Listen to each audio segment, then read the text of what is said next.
Hello guys, welcome back to Fix Your Apps, where we make tech simple for everyone. Today, we're diving into how to delete all photos permanently from Google Photos, step by step. If you find our tips helpful, don't forget to hit that subscribe button for more straightforward tech guides. Let's get started. Step 1.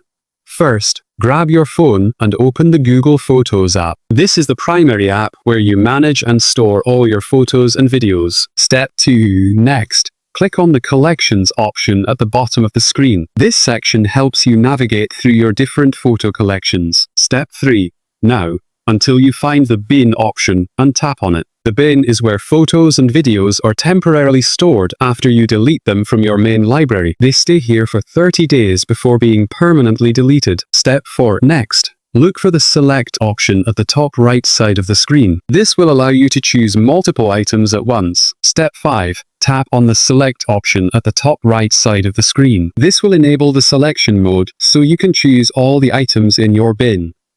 Step 6. Finally, tap on the Delete All option at the bottom left corner of the screen and confirm by tapping Allow option. This will permanently delete all the photos and videos in your bin, freeing up storage space on your Google Photos account. And that's it. You've successfully deleted all photos permanently from Google Photos. Thanks for watching, and see you in the next video.